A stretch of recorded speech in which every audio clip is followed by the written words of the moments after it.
If I play my cards right, you'll be seeing this video approximately 1 week after the Apple event where they probably revealed new iPhones.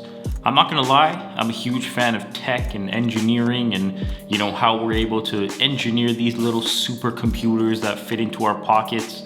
But today I'm gonna talk about the iPhone and the Apple Watch, which were presumably revealed at the event that took place on the 14th. I'm gonna say it like it is. If you have the iPhone 11 or the iPhone 12, you don't need the iPhone 13. I know they make it seem so sick, and Tim Cook comes out and they make it look so sick, and it's thinner and the camera's better and they'll probably have a new color, but unless your phone is half alive like mine, you don't need it.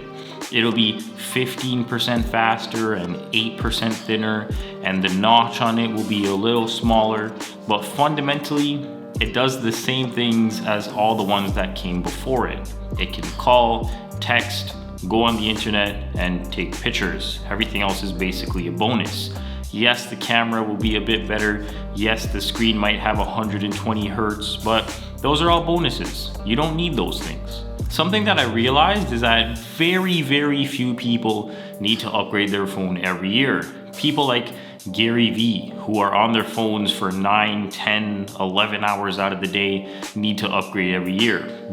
Business people like that, or doctors that are constantly on call with patients, people that are on their phones a ton.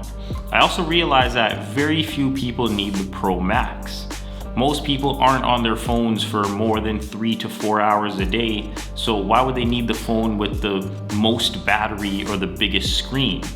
I just want to say for the record that you can buy whatever phone you want to. You're a grown person, you're free to make your own decisions. I'm just trying to shed some light on things that I think need some light, if that makes sense. That's all I'm saying. You can buy whatever phone you want. If you think I'm stupid and I'm an idiot and all my videos are trash, then dislike the video and tell me in the comments that I'm dumb. I just don't want you to buy more phone than you need, because I used to do that a lot. I bought the iPhone 6s Plus and then I bought the iPhone 8 Plus. And both times I could have done without the Plus model. I would have been fine with the regular non-Plus model, or the smaller one. I mean, you would think that if I got the 6s Plus and then I realized I didn't need another Plus, that I wouldn't buy the 8 Plus. I would just buy the regular 8, but I was stupid back then. Anyway, my screen time is never over, 4 hours a day, so there was no need for me to get the bigger phone with the bigger screen and the bigger battery and the bigger everything. But like I said, that's just my personal situation. I want you to learn from my mistakes. One of my friends also came over yesterday, and he has the second generation iPhone SE from last year, and I had asked him about the screen time and stuff like that, and he was consistently getting 4 hours of screen time every day. So if you remember a couple of videos back when I was talking about the iPhone SE and how I said I was concerned about the battery and stuff like that, but after trying out the phone yesterday, my concerns are now gone. So the iPhone SE will officially be my next phone. I'd wanted the iPhone 12 mini, but it's a bit more than I'm willing to pay for a phone unless it goes down in price, like near the holidays and stuff, which is when I plan to get my new phone. But right now the SE fits in my budget. And like I said, the concerns that I had for the battery have now dissipated, and that makes the SE the winner. So I guess I can't really call it official, because if the 12 mini goes down in price during the holidays, like to where my budget is, which is like, $15 a month for my phone, then, I would do that. But right now I think it's like 28 or something like that. So that's just a little bit out of my range for now. But I wanted to do a bit of a comparison between the iPhone 12 Pro and the Pro Max straight from Apple's website. So let's go on the computer and we'll do that now. So real quick, I just wanted to hop in here with this, little comparison thing. I know a lot of people, they get the 12 Pro Max because they think it has the best camera versus the 12 Pro, or the 11 Pro Max versus the regular 11 Pro. But, I just wanted to compare the two models. Forget about this 12 mini right here. The framing just looks good right now, and this is how I want to keep it. Anyway, let's go. So we have the 12 Pro Max and the 12 Pro. For continuity, let's make it both Pacific Blue because I have OCD. And here we go. So, you know, you have obviously their different prices, the Super Retina XDR display, 5G, ultra wide, wide, and telephoto on both. You have a 5 times optical zoom range versus a 4 on the Pro versus the Pro Max. You know, I mean, I don't know how useful one more, you know, time or one more level of zoom really is. You both have LiDAR, A14, 20 hours versus 17 hours, Face ID, ceramic shield, 4 times better draw performance, surgical grade stainless steel, water resistant to a depth of 6 meters for 30 minutes on both, MagSafe on both, 128, 256, and 512 on both. Again, Super Retina XDR. The only difference here is the screen dimensions. HDR, 2 more pixels per inch on the Pro versus the Pro Max. 2 million to 1 contrast ratio, true tone, wide color, haptic touch, 800 nits, 1200 nits. So as you can see, they're basically the same thing. The only things are the changes in the size, obviously, height, width, depth, weight, stuff like that. IP68 rated for 6 meters up to 30 minutes, A14, next generation neural engine. Then you get to the camera, right? So you have 12 megapixel, 12 megapixel. Ultra wide is f2.4, 2.4, 1.6, 1.6, 2.2 versus 2. That's the only, you know, really kind of significant change that we've seen. Night mode, deep fusion, Apple Pro RAW. This one has sensor shift optical image stabilization versus dual optical image stabilization. I mean, unless you're running at full speed, and even then, you know, I'm pretty sure you would have it on some sort of stabilizer. 2.5x optical zoom versus 2x optical zoom. You know, 4 times optical zoom, like I said before. 5 times optical zoom, digital zoom up to 10 times, digital zoom up to 12 times, night mode portraits, you know, Smart HDR3, all this, all that. 4K, 24, 25, 30, 60, same here, 1080p, 25, 30, 60. HDR with Dolby Vision up to 60, same. It's just that little bit of zoom with the camera, audio zoom, quick take video, slow-mo support for 1080p at 120 or 240. 1080p, 120, 240, night mode, time lapse, stereo recording. See, so, you know, it's essentially the same thing. Front camera, true depth, 12 megapixel, 2.2, retina flash, smart HDR.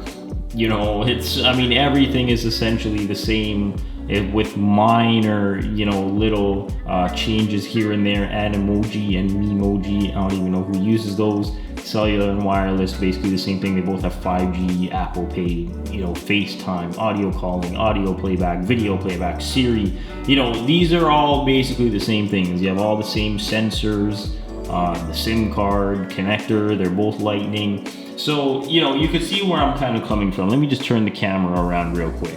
So I just want to pop in here real quick and say, you know, I hope you can understand what I'm, you know, kind of showing you. It's like, you have the 12 or you have the 12 Pro and then the 12 Pro Max, and it's like $150 price difference or something like that. Let me check that.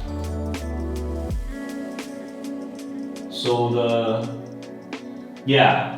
the 12 Pro and the 12 Pro Max is $150 price difference. But I guess you could say, you know, my like mindset behind it, or my kind of thinking behind it is that 1 times more optical zoom or whatever it was, 2 times whatever, is that worth $150, right?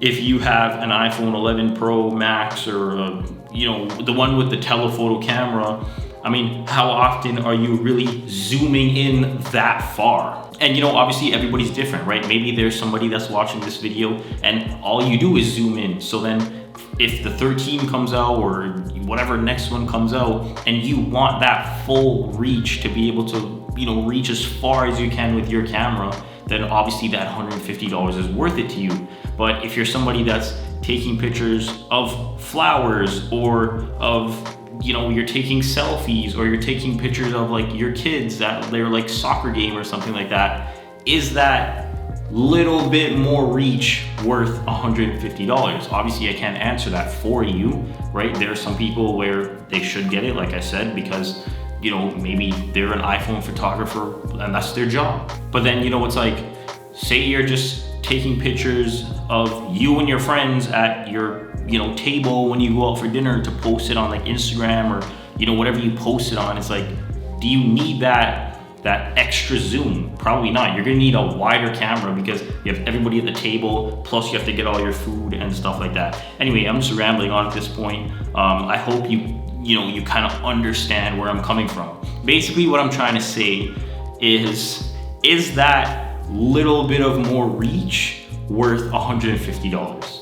That's basically all I'm trying to say. And obviously you are gonna have to be the one to make that decision for you. That's it. There's also something crazy about the iPhone that changes every year. And this might be reaching, so I totally understand that.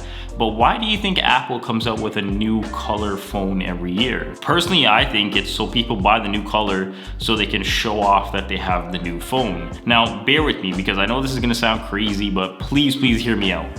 When the iPhone 6 came out, the colors were gray, space gray, and gold. For the next year, which was the 6S, they added rose gold. So okay, fine, they added a new color. Next year for the 7, they add black instead of space gray.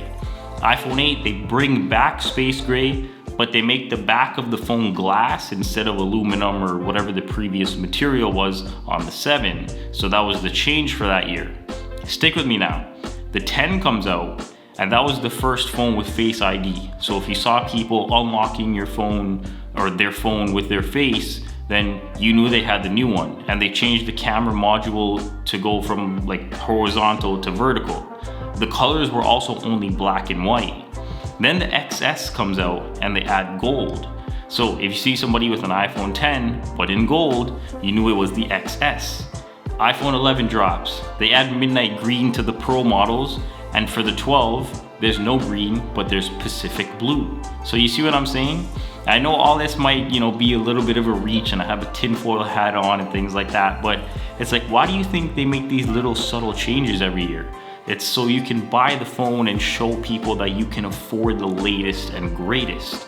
Now they're bringing back the old design from the iPhone 5 and stuff like that for nostalgia or whatever it is. But now if you see somebody with a squared off design or flat design or whatever you want to call it, it's a 12 or newer. I know this sounds very far-fetched, but I hope somebody watches this video and it kind of clicks in their mind. It's like, oh, I see what this guy is saying. Look, at the end of the day, you can buy any phone you want. Like I said at the beginning of this video. And I know the whole color spiel that I just went on probably wasn't that useful to most of the people watching this, but it was just something that, I'm sure people do. And like I said, I want to shed some light on it. A lot of society is very superficial and materialistic, and people want to show off the fact that they can afford the latest and greatest, but I don't know why people live like that. But I mean, hey, what can I do, right? I'm just a guy that makes videos and uploads them to try and get people to not make the same mistakes that I did. That's all.